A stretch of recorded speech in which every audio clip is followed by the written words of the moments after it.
The flickering neon sign of the Havenwood Police Department cast a sickly green glow on the rain-slicked pavement. Inside, Detective Elias Thorne, a man whose face was etched with the weariness of 1,000 bad nights, was nursing his third lukewarm coffee of the shift. He was 35, sharp-eyed, and had a reputation for seeing patterns where others saw only chaos.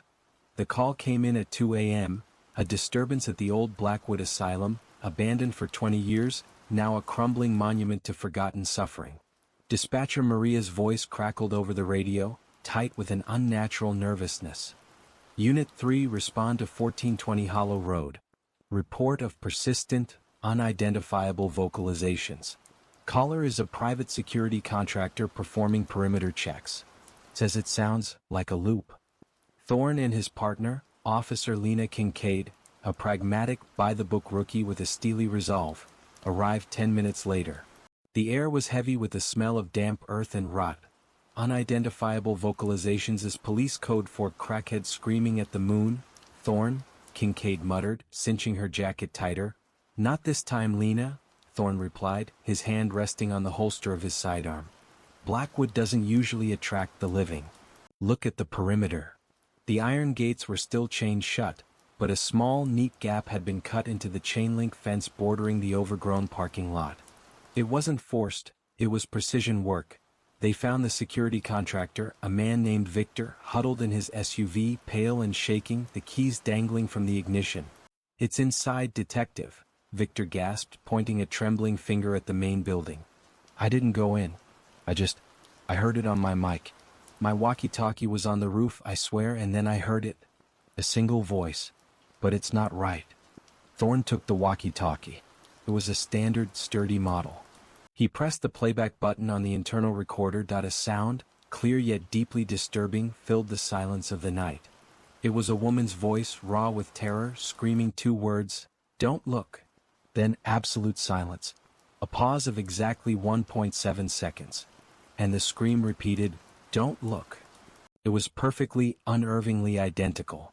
Same pitch, same duration, same 1.7-second gap. It repeated 27 times before Thorne stopped the recording.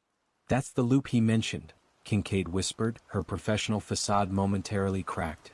A simple audio loop, maybe a prankster, Thorne said, though the conviction wasn't in his voice. He glanced at the gap in the fence. Or someone with too much time and a very sick sense of humor. We go in. Lena, stay sharp. This is just a check-in. They entered the asylum through a broken basement window. The air inside was cold and stagnant. As they navigated the labyrinthine corridors, guided only by the beams of their flashlights, Thorne's senses went into overdrive. In the old admissions room, they found the source of the sound. A small, consumer-grade digital voice recorder, cheap plastic, sitting on the center of a dust-covered desk. It was playing the endless, desperate loop. Thorne picked it up, silenced it, and bagged it as evidence. Prank over, he announced, the relief evident in Kincaid's posture. But as they turned to leave, Kincaid's flashlight beam swept over the back wall. It was marked. Not with graffiti, but with a series of lines, tally marks, scratched deep into the plaster, as if with a key or a fingernail. There were 27 vertical marks. Elias, Kincaid breathed, her voice tight. The recording repeated 27 times. Thorne's blood ran cold. He looked from the recorder in the evidence bag to the scratches on the wall. The timing was too perfect for a coincidence. Someone had made those marks while the loop was playing. Look closer, Lena, Thorne instructed, his voice low. Kincaid leaned in. Beneath the 27 tally marks, scrawled in faint, almost invisible script that seemed to be part of the plaster itself, were 3 words. The count is fixed. Suddenly, the cheap walkie-talkie clipped to Thorne's vest. The one he'd taken from the security guard, blared to life, static giving way to a new sound. It wasn't the scream. It was a man's voice, calm, measured, and utterly devoid of emotion, like a pre-recorded announcement. Current time, 2:15 a.m. You have exceeded your initial allocation. Proceed to Phase 1. Do not look. The signal cut out, replaced by a deafening, continuous tone of white noise. The lights in the corridor, long dead, flickered to life for a split second, a single blinding pulse of incandescent light, before dying again, plunging the detectives into absolute darkness. Thorne reached for Kincaid, his voice a strained whisper. Lena, what the hell was that? The blinding pulse of light left too dark, floating after images burned onto Elias Thorne's retinas. The white noise on the walkie-talkie was immediate and relentless, a physical presence in the oppressive silence of the asylum. Shut it off. Thorne yelled over the roar of the static. Lena Kincaid fumbled for the walkie-talkie on Thorne's vest, her fingers clumsy with shock, and finally managed to yank the battery pack free. The sudden silence that followed was heavy, a vacuum that sucked the oxygen from the air. What was that, Elias? Kincaid's voice was shaky, devoid of her usual confidence. That timing. And exceeded initial allocation? Sounds like a goddamn AI gone rogue, Thorne muttered, replacing his sidearm. The rational part of his brain, the part that dealt with drug busts and domestic disputes, was desperately trying to find a normal explanation. A sophisticated speaker system, a timed prank. But the feeling in the pit of his stomach was pure, primal dread. We need to get this recorder and those markings logged, Thorne said, shining his light back on the wall. That as he focused his beam, he saw something the brief flash of light must have illuminated. The faint outline of a door hidden in the plaster near the tally marks. It wasn't visible until the light hit it at a specific angle, revealing a nearly seamless seam in the wall paneling. Hold on, Thorne whispered, pushing on the seam. With a grinding protest of ancient metal, a hidden door slid inward, revealing a cramped, pitch-black utility closet, or what looked like one. The space was barely large enough for one person. The stench that wafted out was not the usual decay of the asylum. It was metallic, sharp, like ozone and old copper. Thorne aimed his flashlight inside. The light fell upon a small, industrial-grade power distribution box mounted to the back wall. It was humming faintly, seemingly the only source of power in the entire abandoned complex. But what drew their eyes was the floor. In the center of the dust-coated concrete lay a perfect, clean circle, approximately 3 feet in diameter. Everything outside the circle was covered in 2 decades of grime. Everything inside the circle was pristine, scrubbed clean, and covered in a thin sheen of water or perhaps oil. And in the very center of that wet circle sat a single brand-new high-end mobile phone. Do not touch anything, Lena, Thorne commanded, pulling out his camera to document the scene. As he reached for his gloves, the phone, a sleek, dark model, vibrated once, illuminating its screen. It wasn't ringing.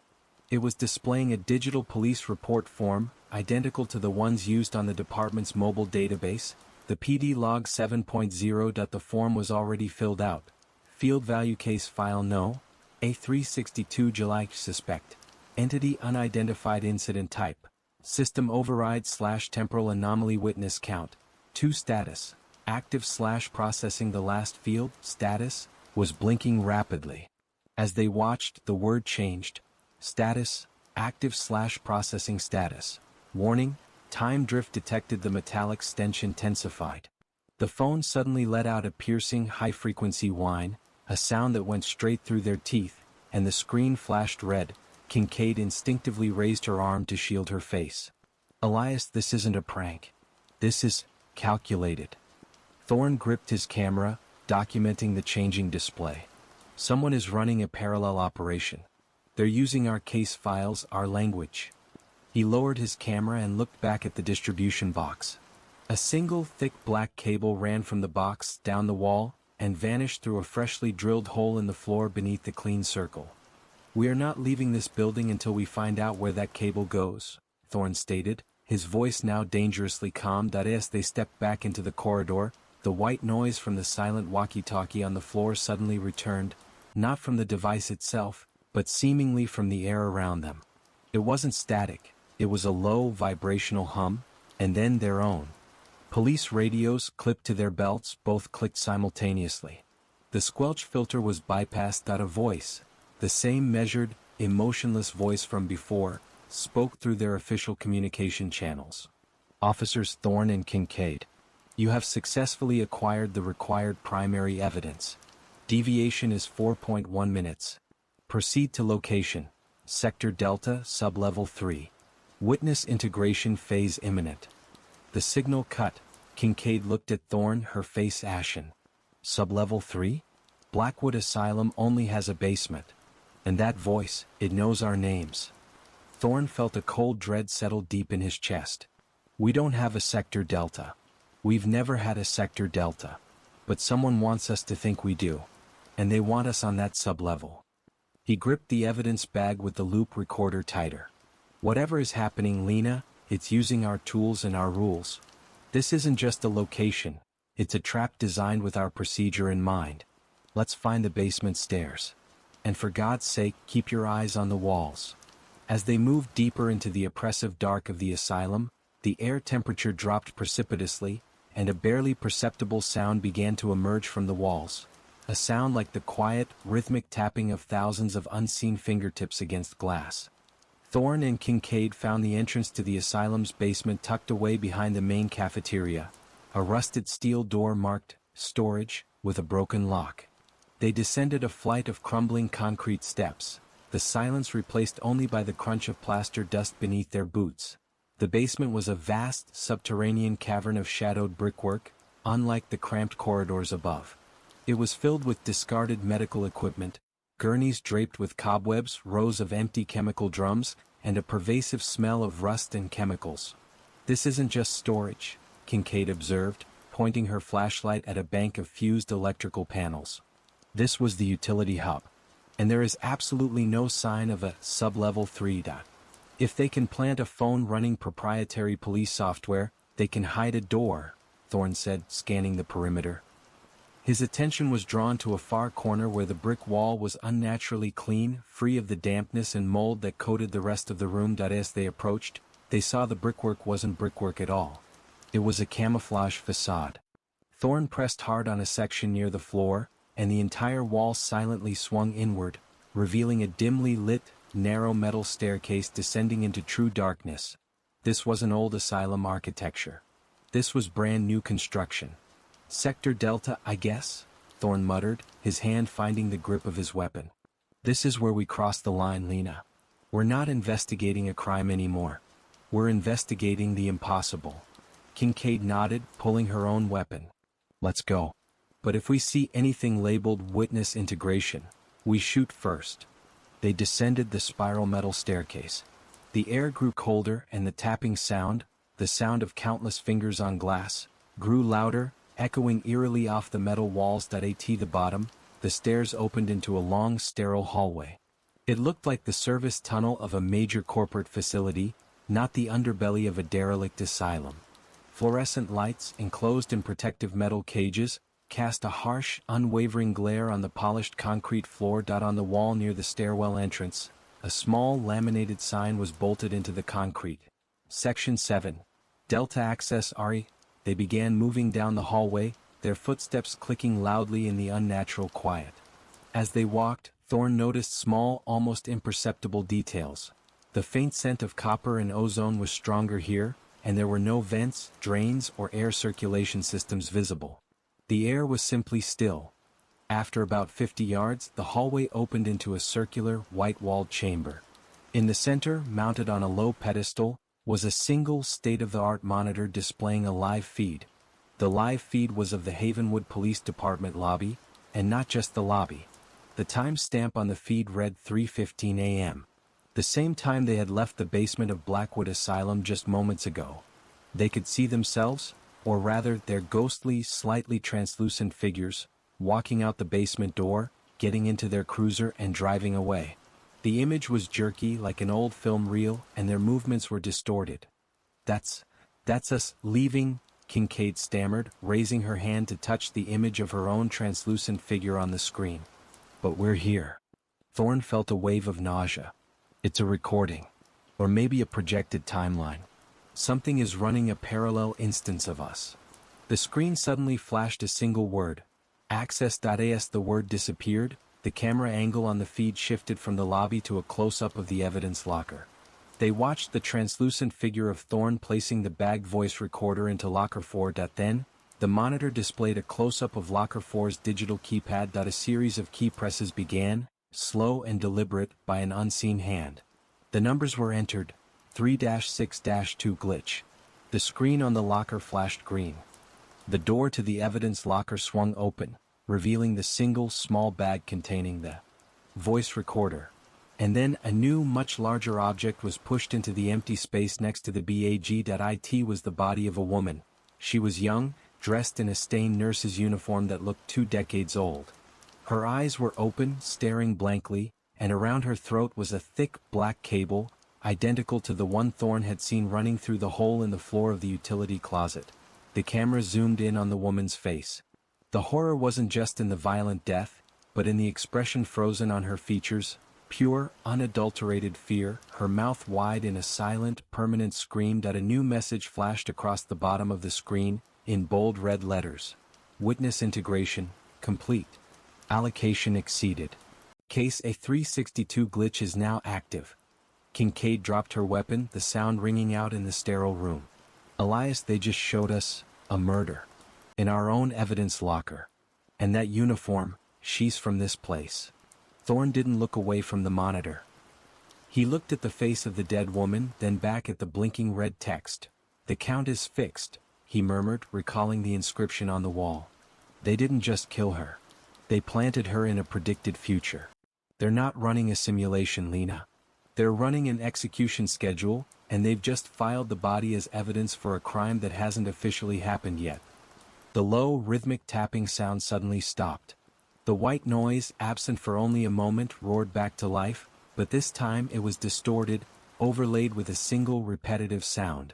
A sharp, metallic clank, clank, clank from the dark entrance of the circular chamber. A shadow detached itself from the wall.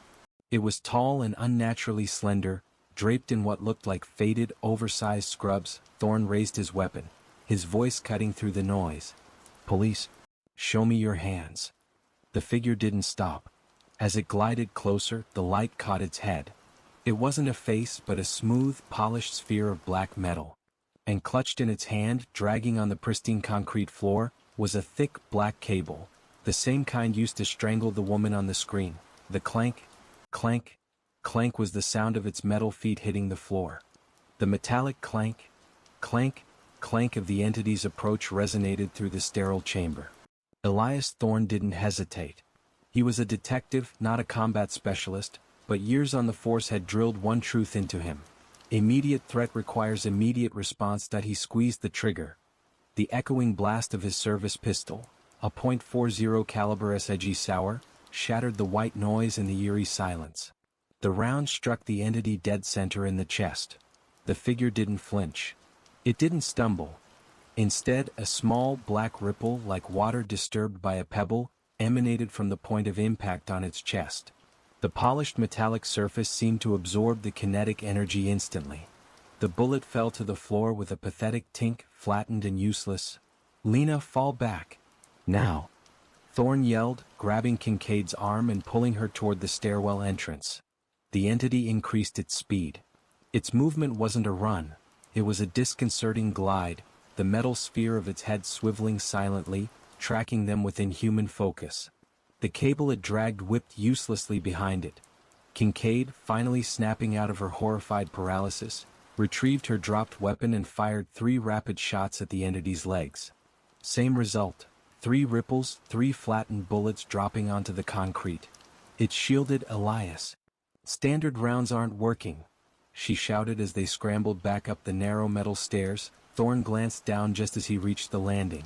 The entity had stopped at the base of the stairs, its metallic sphere of a head tipped slightly, as if observing them with detached curiosity. Then, from a hidden seam on the side of its neck, a faint, sickly yellow light began to glow. They burst back into the basement level, adrenaline surging. Thorne slammed the hidden door shut, but there was no lock, only the friction of the ancient mechanism. The power box. Back in the utility closet above. Thorne gasped, pulling Kincaid across the dusty, cold floor of the basement. We need to find out what that cable is connected to. As they ran, the steel door to the impossible sublevel buckled violently inward, its edges distorting with a deafening crunch.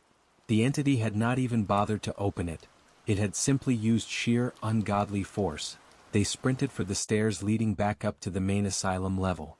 Just as they reached the steps, the official police radio clip to Kincaid's vest clicked back to life, overriding the static that had filled the air. The calm, emotionless voice was back, now tinged with a digital distortion. Deviation detected. Current timeline integrity, 87.3%. Target subject Thorne, high risk of protocol violation. Initiating corrective measure, resource reallocation. A moment later they heard it, the distinct wail of a police siren, close, too close, vibrating through the very foundation of the abandoned asylum. Resource reallocation? Thorne choked out. They're sending us. They scrambled up the main staircase. As they reached the hallway above, two figures in Havenwood PD uniforms rounded the corner at a dead run. They were patrol officers Davis and Miller, men Thorne knew well with 8 years of service between them. But something was terribly wrong. Davis and Miller were running with the same unnatural, gliding movement as the entity below. Their faces were expressionless, their eyes wide and vacant, staring straight through Thorne and Kincaid. Their hands, gripping their service weapons, trembled slightly. Davis. Miller. What the hell is going on? Stand down. Thorne yelled, raising his own gun. They didn't respond. They raised their weapons in perfect, frightening synchronization. They're controlled, Elias. Kincaid screamed. Thorne felt a chilling realization. The entity unidentified hadn't come to kill them. It had come to herd them. The officers were the reallocated resources. He didn't want to shoot his own men, but the glazed look in their eyes confirmed they were beyond reaching. Drop your weapons and surrender to the correction. The radio in Miller's hand blared, the same distorted digital voice issuing the command. Thorne fired 2 precise shots. Not at the officers but at the ancient, exposed sprinkler pipes above their heads. Water burst forth with a violent hiss, spraying a cloud of rusted brown water over the 2 controlled officers. The moment the water hit them, their movements hitched. The gliding motion froze. Their bodies began to vibrate uncontrollably, emitting a high-pitched electronic buzz. Davis's face twitched violently, his eyes squeezing shut, then flying open again, filled with a brief flicker of his own recognition, his own horror. Contamination detected. Timeline integrity, 75%. The digital voice shrieked over the radios, its calm tone now replaced by electronic panic. It's a glitch in their system. Kincaid shouted, realizing the pattern. Water, dirt, anything that disrupts the sterile environment. They can't handle the mess.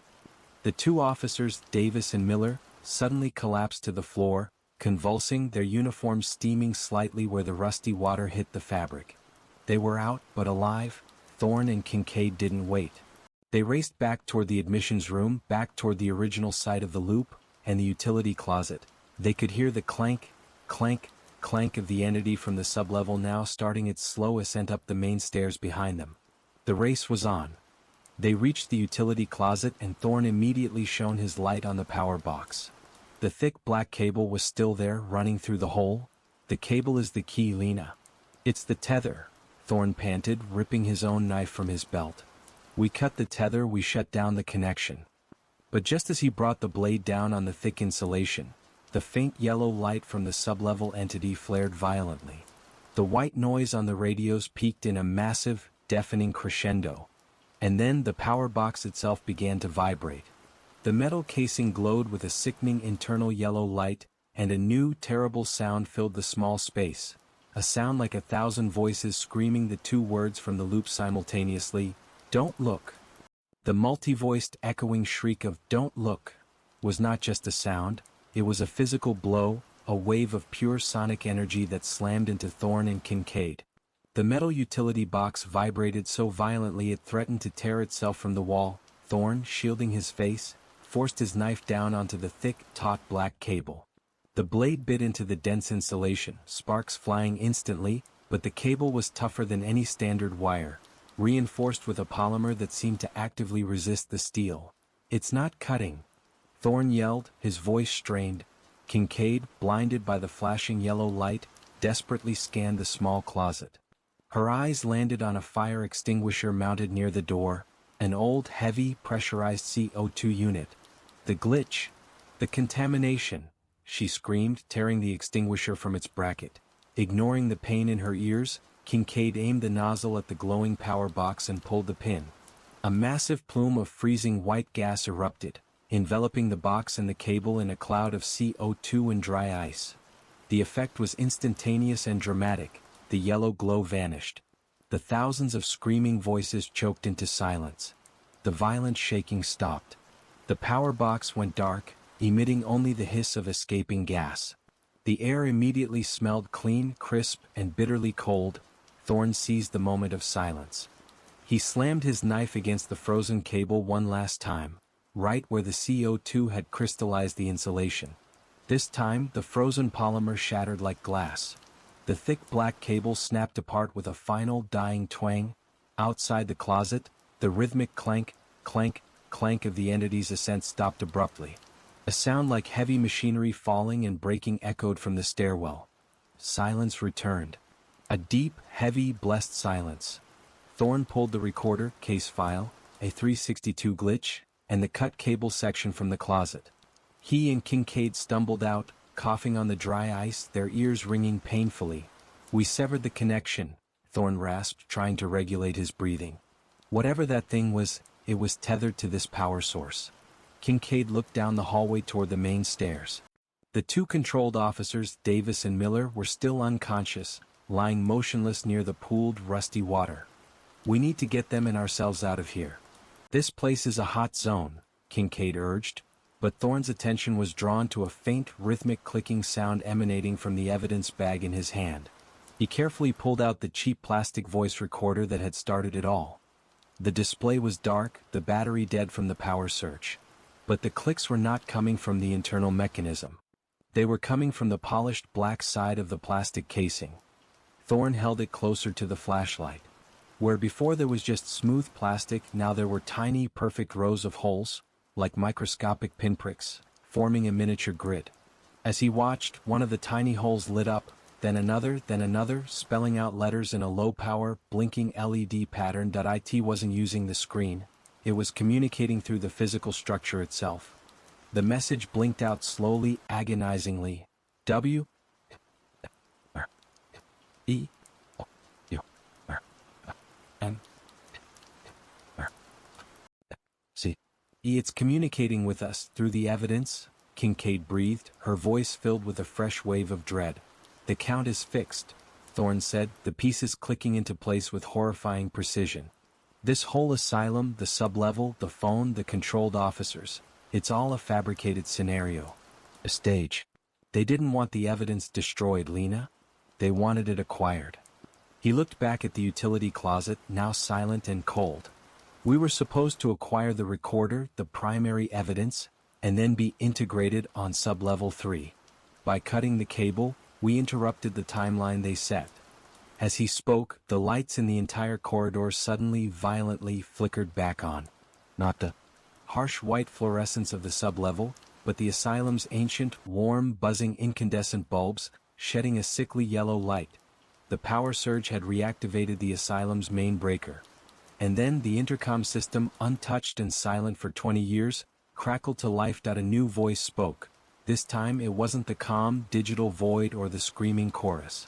It was a single, high-pitched, childish voice laced with static, sounding lost and terrified. "Help me. The lights, they hurt my eyes. Officer, I see the tally marks. They're counting me." Thorne and Kincaid froze. This was the first sound that was not programmed, not automated, not part of the system. It sounded like a real victim. "That's not the program," Thorne whispered. "That's a real person. A ghost, maybe, but a real entity. It's another trap, Elias. It's trying to lure us." Kincaid countered, trying to pull him toward the exit. "No," Thorne insisted, pointing toward the end of the hall, where a heavy, sealed door marked records now had a sliver of light bleeding from beneath it. "The system is glitched out. The power surge gave something else a window. That voice, it's pleading for help, not issuing a command. And it just told us where to look." He ignored the silent, blinking recorder in his hand and started running toward the records room. "If this interface is fixing a count, maybe we can find out what they're counting," he said over his shoulder. "And maybe we can help someone before they're officially filed as evidence." Thorne and Kincaid reached the heavy steel door labeled Records, which led to the asylum's administrative archives. The sliver of light beneath the door was the only sign of life, or consciousness, in the vast, repowered building. The childish, terrified voice on the intercom had fallen silent the moment they approached. Thorne tried the handle. It was stiff, but surprisingly the 20-year-old lock gave way. They pulled the door open, revealing a large, windowless room lined floor to ceiling with metal shelving and stacked boxes of dusty patient files. The single light source came from the far corner, a desk lamp resting on a cluttered mahogany table, illuminating a figure hunched over a stack of yellowed papers. That it was a small boy, no older than 10, wearing clothes that looked too modern for the asylum but too small for any current patient. He was completely focused on the documents, his back to them, his shoulders trembling. "We're police, kid. Don't move," Thorne announced softly, lowering his weapon slightly. The boy didn't jump. He just slowly turned his head. His eyes were wide, dark, and utterly vacant, fixed on some unseen terror. But they weren't the controlled, glazed eyes of Davis and Miller. These eyes held authentic, overwhelming fear. "They're coming back," the boy whispered, his voice the same one from the intercom, shaky and thin. "The lights hurt them. The silence brings them back. I tried to fix the count, but it's too hard." He pointed a shaking finger at the papers on the desk. "The tally marks, they're not counting the screams. They're counting the files." Kincaid approached the desk cautiously, scanning the records. She picked up the file the boy had been staring at. It was an old patient intake form. The name on the top, handwritten in elegant cursive, was Elias Vance. "Who is Elias Vance, kid?" Kincaid asked gently. "She was the 27th, the boy replied, not looking at her but back towards the door. "The last one before the system went online. The one the glitch recorded." Thorne felt the skin on the back of his neck prickle. The 27 tally marks on the wall. The 27 repetitions of the scream. And now the 27th file. Elias Vance was the woman they saw murdered in the future evidence locker. The scream, "Don't look." Why did she scream that? Thorne pressed. The boy gripped a pen so tightly his knuckles were white. "Because that's what the interface demands. It integrates subjects who see the pattern. It tells them to ignore it, to not look, and when they look anyway they become the evidence." He pointed to a small hand-drawn map on the corner of the desk, sketched hastily on the back of a discharge form. It showed the asylum's layout, but with an extra labeled section, the gateway. "The black cable," the boy said, his voice dropping to a conspiratorial whisper. "It leads to the gateway. It's what links this timeline to the execution schedule. You cut it so the schedule is off. But it can reroute. It can find another link." Thorne's eyes flicked to the bag containing the cut cable section and the silent voice recorder. The recorder was their evidence, their proof of the entire event, but what if it was also the alternate link? "Who are you, kid? And how do you know all this?" Thorne demanded. The boy finally looked up at Thorne, and this time, there was a flash of something in his eyes. Intelligence, fear, and a deep, crushing exhaustion. "My name is Daniel. I was a ghost story," Daniel said simply. "I was the rumor of the lost child of Blackwood, the one who saw everything. But when the system took over, they didn't erase me. They turned me into a sensor." He lifted his shirt just enough to show his lower ribs. There, surgically inserted into the skin, was a small, perfectly square patch of black metal, identical in material to the entity's head. "It knows everything I know. It uses me to monitor the deviations. When you severed the cable, the system panicked and I got a second to talk. But the rerouting is almost done." A low, resonant hum began to vibrate through the floor of the records room. It was the same noise that preceded the controlled officer's appearance, but deeper, stronger. Daniel frantically pointed at a thick ledger on the desk, its cover bound in old, cracked leather. "This is the true count," he urged. The 27 files were the test batch. The system is preparing the full activation. It's opening the gateway to case file, Z0. The complete integration. Thorne threw open the ledger. The pages weren't filled with names, but dates, police codes, and future events. The handwriting was perfect, mechanical, and horrifyingly detailed.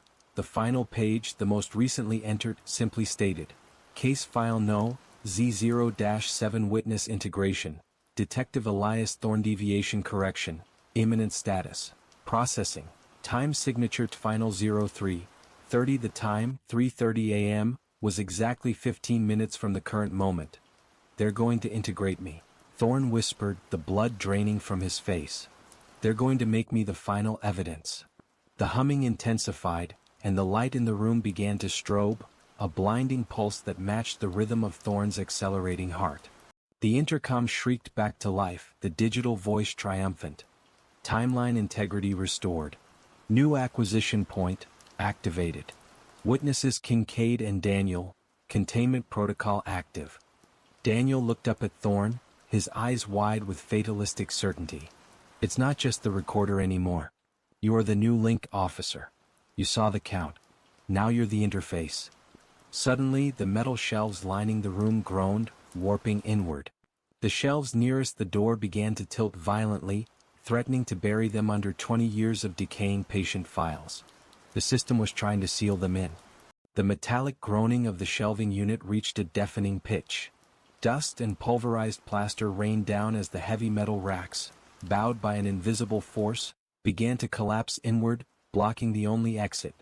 We're going to be buried alive.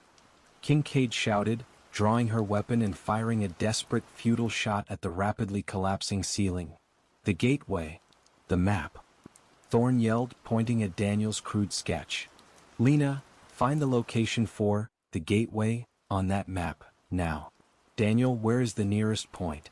Daniel, despite the rising terror, focused with unnatural intensity. He pointed a trembling finger toward the far wall of the records room, where a large industrial safe was built into the brickwork. The original evidence vault, Daniel choked out. It's the only place they could have built the network node without being detected. The map key shows the gateway is behind the vault. The safe was massive, secured by a complex mechanical dial and clearly designed to withstand a demolition charge. There's no time for the combination.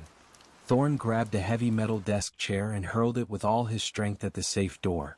It bounced off with a clang.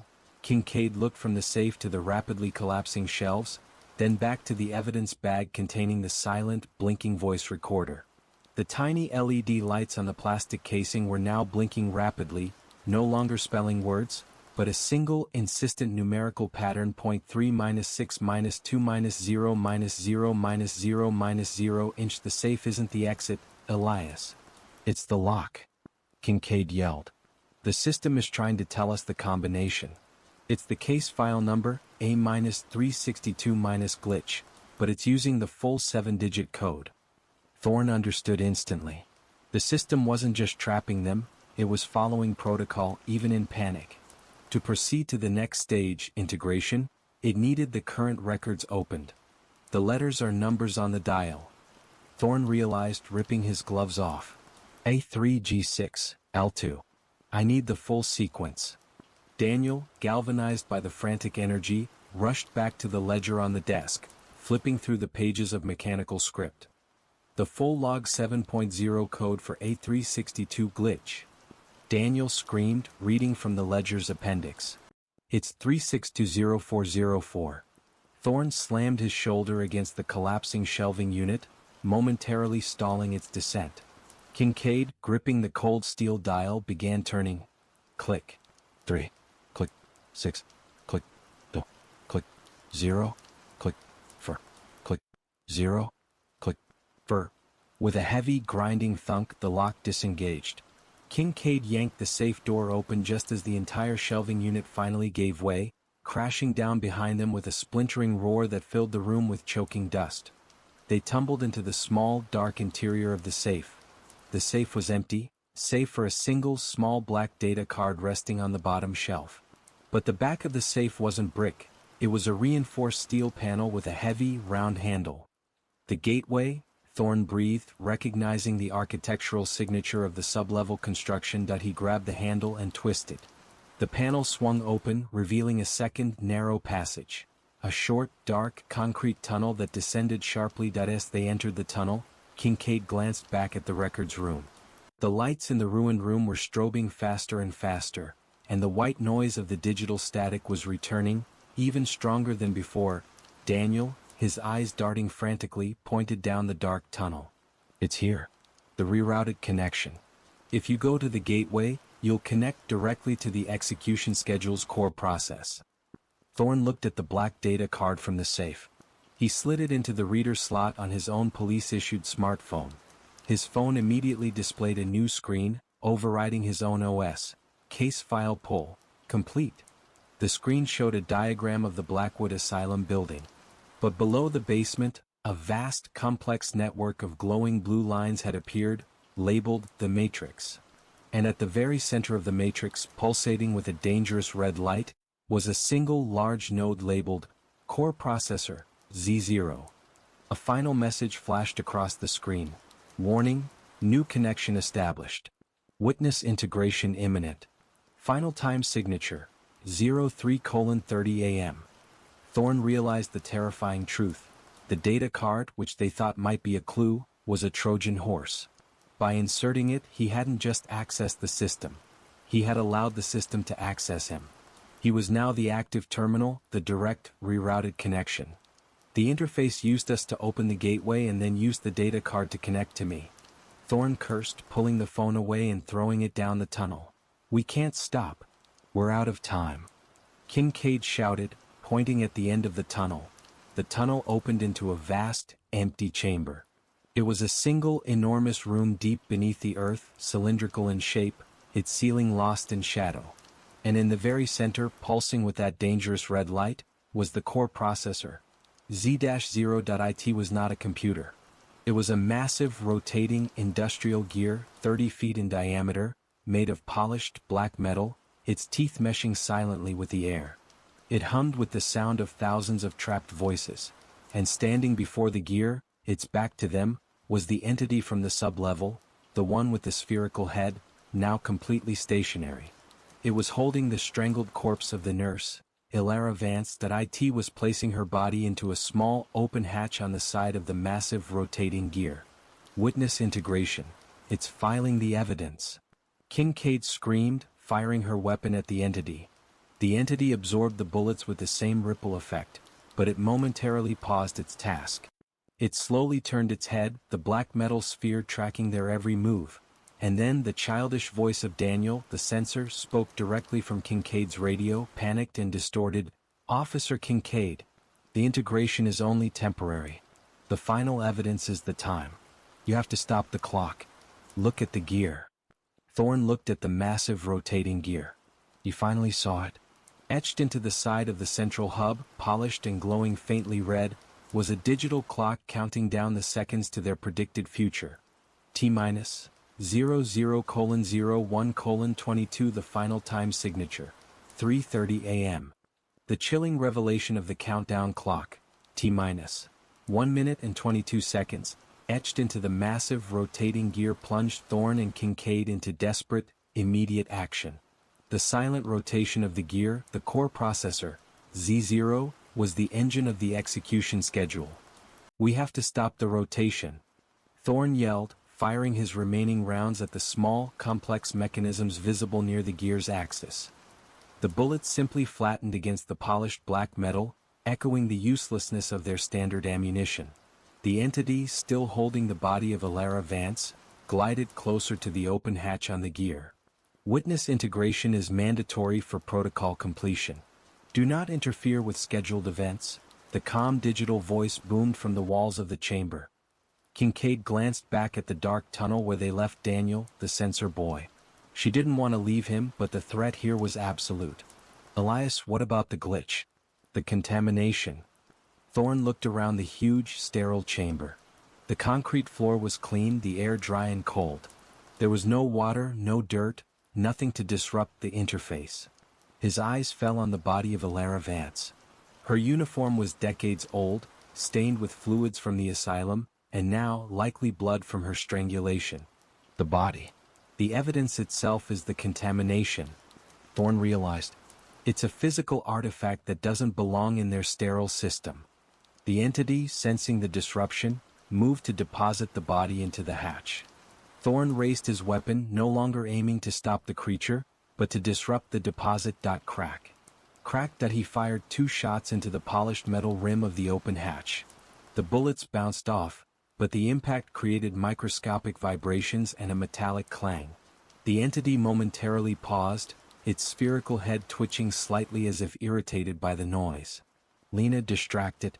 "I need to reach the core," Thorne ordered, sprinting toward the vast rotating teeth of the gear. Kincaid didn't hesitate. She ran straight toward the entity, shouting, "Hey, you oversized trash can." The entity turned its full attention to her. The hatch on the gear closed with a decisive, metallic thunk, sealing the body inside. The clock continued its relentless march, T-minus 55 seconds. "You have activated zero-point protocol," the digital voice stated, a note of cold finality in its tone. "Correction is now irreversible." Thorne reached the base of the rotating gear. He looked at the massive, smooth surface. It was impenetrable, but the childish voice of Daniel, the sensor, was suddenly whispering in his mind, sharp and clear.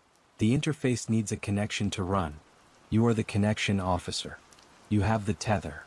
Thorne looked down at the cut segment of the black cable he still clutched in his hand, the original tether to the power box.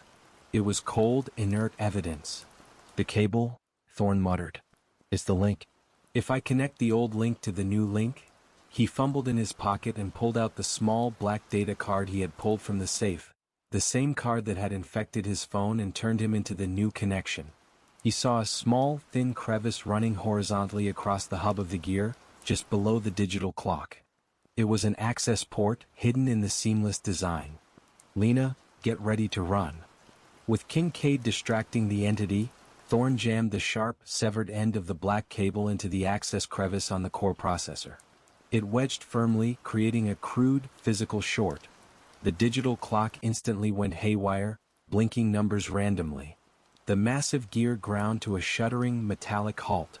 The digital voice from the walls shrieked in mechanical agony. "Fault. Core integrity critical. Disengage manual connection. Disengage." The entity, which was advancing on Kincaid, froze mid-stride, convulsing violently.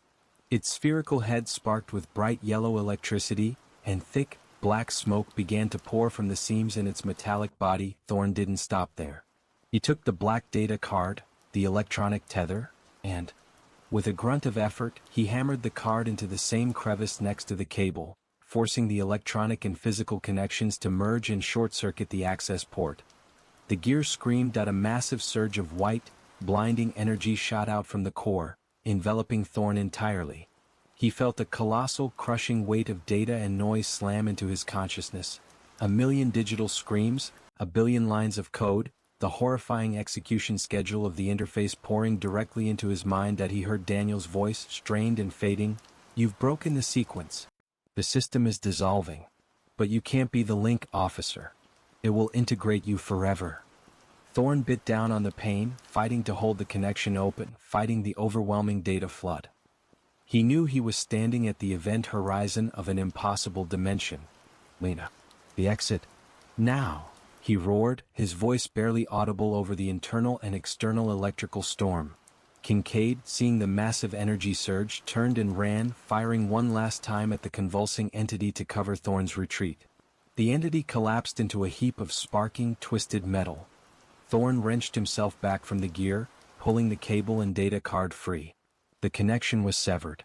The gear remained frozen. That he turned to follow Kincaid, but as he stumbled away, he noticed something in the blinding afterglow of the surge.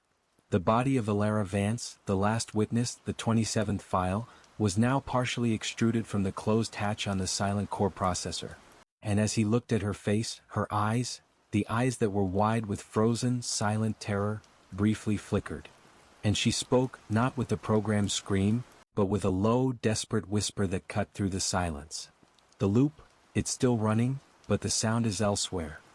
Elias Thorne scrambled away from the now silent, frozen core processor. Z0. The metallic shrieking and the digital flash had left him disoriented, his mind echoing with corrupted data strings and phantom screams. That he ignored the pain and the lingering scent of ozone. His focus was entirely on the corpse of Elias Vance, half out of the gear's hatch, whose final words, "The loop, it's still running, but the sound is elsewhere," had delivered a chilling new layer of dread. "Lena." Thorne gasped, pushing himself up. "The loop isn't stopped. We only shorted the timer." Kincaid rushed back to him, grabbing his arm. Elias, we have to go. The entire sublevel is collapsing. As if on cue, a large section of the cylindrical ceiling fractured, and tons of earth and debris cascaded down into the chamber. The massive, dead entity on the floor was quickly being buried. They turned and raced back into the narrow concrete tunnel that led to the records room. The voice of Daniel, the censor, was now fading, thin and weak, speaking directly into Thorne's mind. The system can't be destroyed, officer. Only decentralized. The sound is the key. The residual. The one thing that won't disappear. They emerged into the wreckage of the records room. The lights were strobing intermittently, casting the scene in a jarring, unstable pattern. The shelves were a twisted mess, and the exit through the safe was rapidly becoming blocked by falling masonry. Daniel?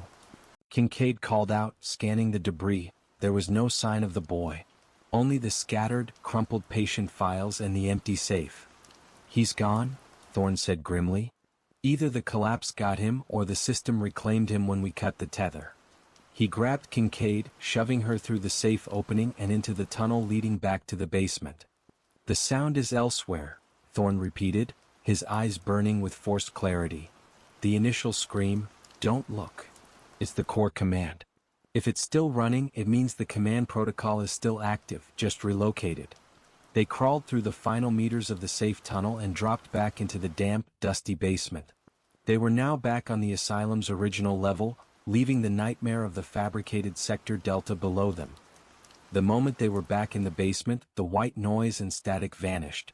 The air was silent, heavy and cold, but normal. We need to get the unconscious officers and get out of here. Kincaid urged, heading toward the stairs. Thorne pulled his radio, the official PD unit, from his belt. He switched it on, bypassing the squelch, and spoke into it, his voice rough. "Dispatch, this is Detective Thorne. Code 3. Blackwood Asylum is compromised. Need backup and EMS for 2 officers down. Repeat, Blackwood Asylum, Officers Davis and Miller down, non-responsive, unknown medical status." Silence. No crackle of static, no chilling digital response. Just the quiet hum of an empty channel. "Dispatch, respond." Thorne yelled. Still nothing. Kincaid pulled out her phone. She looked at the screen, her face freezing in a new kind of horror. "My phone? No service." And Elias looked at the time. The digital clock on her phone was frozen. It read, 2 a.m. "That was the time we started the shift," Thorne said, recognizing the hour from the department briefing. "It's the original time of the disturbance call. Our time has been reset." "No," Kincaid whispered, holding the phone away from her ear. "The system didn't reset us. It isolated us. We're out of its execution schedule, but we're not back in the real world's timeline. We're in a residual loop." Thorne looked around the basement. The lights were out again. The only illumination came from their flashlights. He realized what was truly missing. "The police cruiser," Thorne said slowly. "We should be able to hear the idling engine or the radio from this close. We can't. The physical timeline for the asylum is gone." He shone his light toward the steps leading up to the main floor. He heard it then, a sound that made the hairs on his neck stand up. It was faint, rhythmic and perfectly spaced. A pause of exactly 1.7 seconds. The sound of a cheap plastic voice recorder hitting a hard surface. Clack. 1.7s pause, clack. 1.7s pause, clack. The sound was coming from the lobby. The exact spot where the original police cruiser should be parked. "The residual sound," Thorne said, recognizing the chilling pattern. "It's running the loop, but it's not a scream anymore. It's the recorder itself." He gripped his empty weapon, moving toward the stairs. "The source is waiting for us, Lena. And if we can't call for help, we have to find the point where our timeline rejoins the real world." Thorne and Kincaid moved cautiously up the main staircase from the basement. The intermittent clack, clack, clack of the recorder hitting the floor was their unnerving guide, leading them not toward the exit, but deeper into the mystery. They reached the main floor corridor.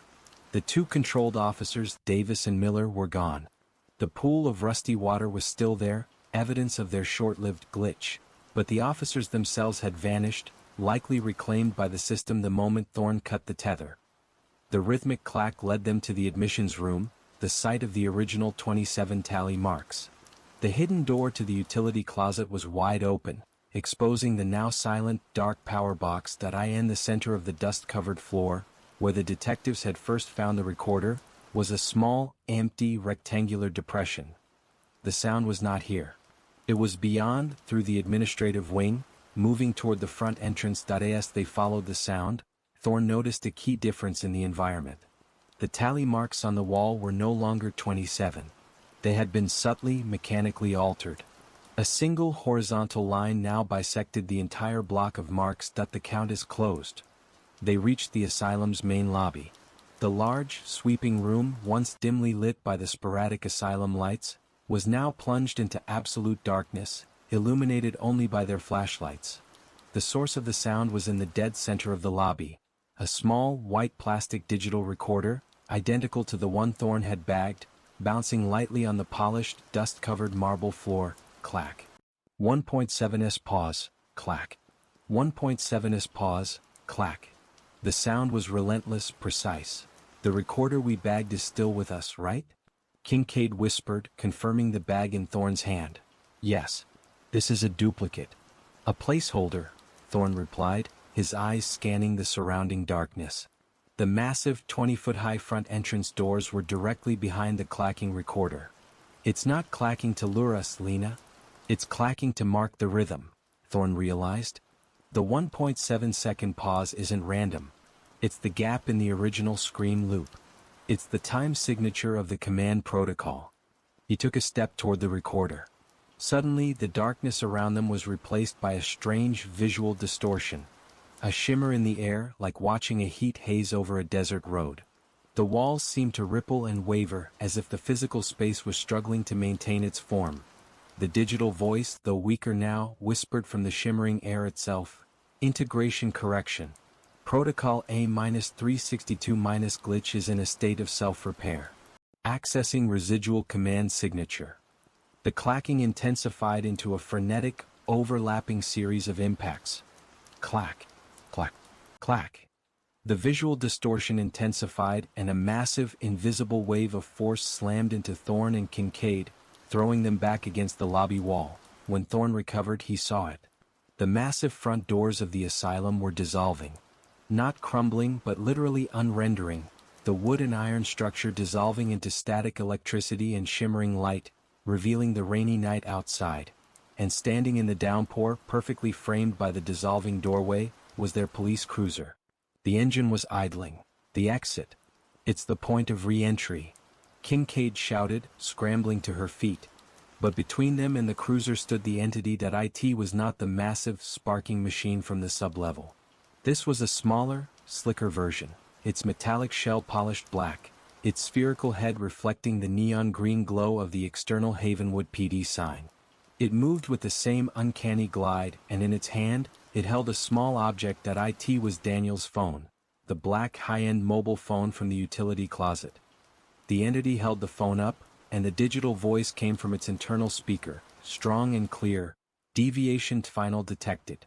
Residual subjects must be contained before re-entry. 0-point protocol activated. Thorne noticed the chilling detail. The entity had no cable tether.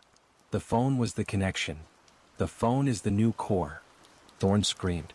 If we destroy the phone, we sever the connection to the residual loop. Kincaid drew her weapon. It shielded Elias. We already tried the standard rounds on the big one. Not the shield. The glitch.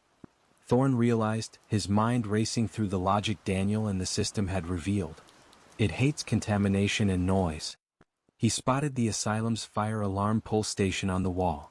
He grabbed a heavy piece of fallen masonry from the wall and hurled it at the glass cover. The glass shattered, and Thorne yanked the pull handle down. The asylum's high-pitched, piercing alarm instantly blared through the lobby, a massive, unsynced wail of noise and sound pollution. The entity stopped. The slick, black sphere of its head began to vibrate uncontrollably, emitting a high-frequency whine that cut through the alarm sound. The phone in its hand began to flash erratically. Now, Lena! Aim for the phone! Thorne yelled. Kincaid fired her final 2 rounds, not at the center mass, but aiming for the small black device in the entity's hand. The first shot missed, hitting the entity's hand, which rippled and absorbed the impact. The second shot hit the phone dead center. The sleek device burst open, spitting sparks, fragments of plastic, and a cloud of internal circuitry dust. The entity let out a non-vocal electronic shriek. Its entire structure began to decompose, the polished black metal melting and slumping to the marble floor like hot wax. The blaring fire alarm abruptly silenced. The shimmering walls instantly solidified back into dusty brick. The only sound was the steady thump-thump-thump of the cruiser's engine idling outside. The doorway was solid again. The asylum was whole. The loop was broken. Thorne and Kincaid stumbled out of the massive, dark asylum and into the cool, blessed rain. The engine of the cruiser was running, and a familiar figure was slumped over the steering wheel. It was Officer Davis, the controlled patrol officer they had left unconscious in the hallway. Elias, Thorne and Lena Kincaid reached the patrol cruiser, dripping with rain and sweat. Officer Davis was slumped over the wheel, groaning softly, his uniform damp but intact. He was breathing and his eyes fluttered open, no longer vacant, but glazed with the confusion of waking from a terrible nightmare. "Detective, what happened?" Davis mumbled, trying to clear his head. "I remember the radio, a weird signal, then just darkness and a terrible sound." Thorne ignored him for a moment. He checked the time on the cruiser's dash clock, 03:17 a.m. The official time. The time they were supposed to be integrated into case file Z0. But they were outside, alive, and the asylum was dark and silent behind them. "We have to go back for Miller," Kincaid said, checking the back seat, which was empty. "No," Thorne said firmly, grabbing the radio microphone. "We're calling this in. Now. Dispatch, this is Detective Thorne, Unit 3. Need EMS and backup immediately at Blackwood Asylum. 2 officers down.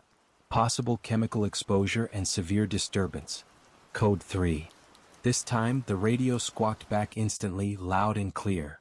"Unit 3 received. Stand by for EMS ETA. Is the disturbance contained?" The dispatcher, Maria, sounded sharp and professional, no hint of the strained fear they had heard earlier. "Disturbance contained. I need the full log for the last 2 hours. And I need a check on Officer Miller. Where is he logged?" Thorne demanded. "Hold on, Unit 3, Maria replied. A few tense seconds passed. "Unit 3, Officer Miller is currently off duty, signed out at 1 a.m. after shift completion. He is logged at home. Is this related to the disturbance?" Thorne's mind reeled. Officer Miller had been one of the 2 controlled resources, firing on them in the asylum corridor. Yet, in the real timeline, he was asleep in his bed. Negative. Dispatch. Cancel the request for Miller. Just 1 officer down. And tell me, what time did this disturbance call come in? The initial call? We got the security contractor's report at 2 a.m., sir. Persistent vocalizations. You and Kincaid were dispatched immediately. You've been on site for just under an hour and 20 minutes. Thorne looked at Kincaid. The last hour and 20 minutes had contained multiple timelines, impossible sublevels, digital entities, and a final countdown. But to the outside world, it was just a routine disturbance. The time drift, Kincaid realized, her voice barely a whisper. The system pulled us into a rapid parallel timeline, executed its schedule, and spat us out when we broke the loop. Miller was only integrated into their time. Thorne's gaze hardened. He knew no one would ever believe the full truth. They needed proof, the original evidence that he reached down and opened the evidence bag he had been clutching. Inside, the cheap plastic voice recorder was still there, but it was cracked and inert. Beside it, the segment of the thick black cable was resting. And beside the cable was the small black data card, the one he had hammered into the core processor. But something else was in the bag. Something new. Thorne pulled out a single neatly folded sheet of paper. It was torn from a yellowed old ledger, and in the bottom right corner, a single perfect tally mark was drawn. It was the handwriting of the boy, Daniel. And written across the top of the paper, in that small childish script, were 3 words: "The count continues." "It's not over," Thorne murmured, his eyes fixed on the single tally mark. "We just delayed the schedule. We didn't destroy the system, we only decentralized it." Kincaid pointed toward the front of the cruiser. Elias, look at the dash cam. The dash cam was running, silently recording the entrance to the asylum. But projected across the screen, faint yet unmistakable, was a shimmering outline, the translucent digital overlay of the old asylum walls and gates, still dissolving and reforming, flickering in and out of existence. The residual loop was bleeding through into the digital optics of the police gear. Thorne knew they had their proof, but it was proof that would label them crazy. He had to handle this like a police matter, despite the cosmic horror that he bagged the ledger paper and the data card as new evidence, tagging them with the case number, A362 glitch. Unit 3 is securing the scene, Thorne reported to dispatch, his voice now calm and controlled. Officer Davis is being transported. I am logging this as an unconfirmed temporal anomaly leading to exposure and delirium. We are clear. Thorne ended the transmission. He looked at Kincaid. We never saw a sublevel. We never saw a giant metal gear. We found a recorder playing a loop, which caused delirium in Officer Davis and myself. That's the official report. But we keep this evidence and the true count safe. As Kincaid pulled the cruiser away from the abandoned asylum, Thorne looked back one last time. The neon sign of the Havenwood Police Department, now miles away, was perfectly reflected in the asylum's shattered front window, casting a single sickly green glow deep into the darkness that it was a perfect, cold reflection. The system hadn't just created a parallel timeline in the asylum, it had been created in the image of their own department. The interface was not confined to Blackwood. It was a reflection of the police system itself, running an execution schedule to maintain its own brand of order, and now they were carrying its fragmented data, the data card, the cable, and the single tally mark, right back into the heart of the department. Thorne and Kincaid drove the short distance back to the Havenwood Police Department. The precinct felt oddly small and reassuring after the vast, impossible architecture of the asylum sublevel.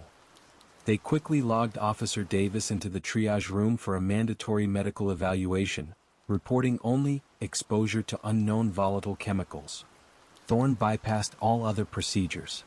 His mission was to secure the evidence, the last remaining links to the system. He and Kincaid walked straight to the evidence processing room.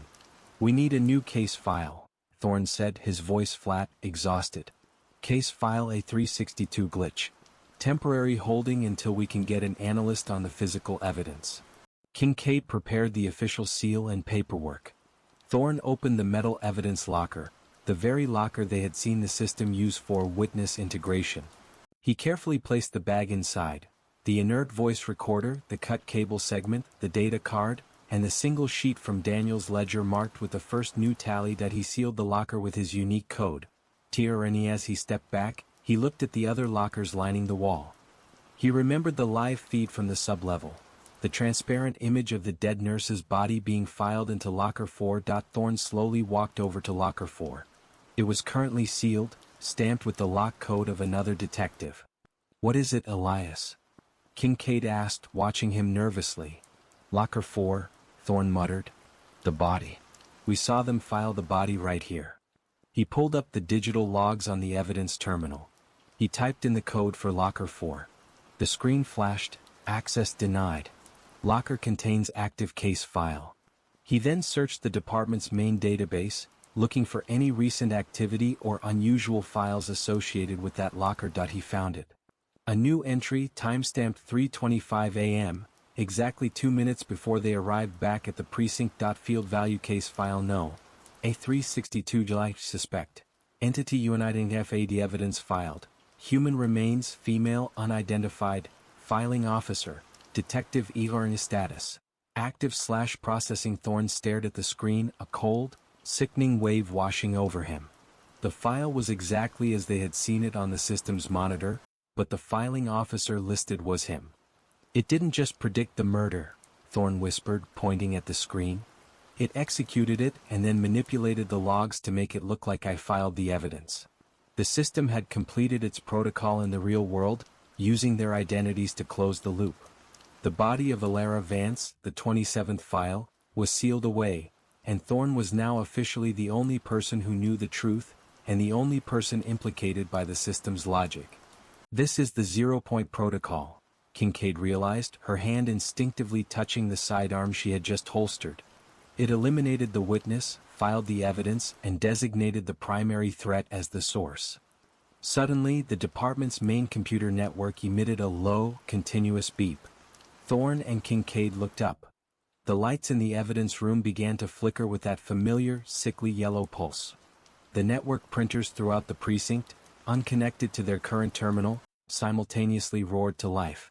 In the halls, the cubicles, and the administration offices, every printer began spitting out paper at a rapid pace. Thorne ran to the nearest door and looked out into the deserted main bullpen. The papers pouring from the printers weren't reports or memos. They were simple, blank white sheets, each with a single black mark printed in the center. A tally mark. Thousands of them, accumulating rapidly, falling into massive piles on the floor. Thorne looked down at the ledger paper he had filed, the single mark Daniel left. The system was now replicating the count, decentralizing the process, ensuring that the true count would continue, not in a single ledger, but throughout the entire interface of the police department. The system was running a distributed process. And it was starting its new count. Thorne looked at Kincaid, his face a mask of grim determination. He reached into his evidence bag and pulled out the small black data card he had retrieved from the gear. The card was still inert, but he knew what it was. The only way to fight a distributed system is to understand the code, Thorne said. I'm not filing this card. I'm taking it home.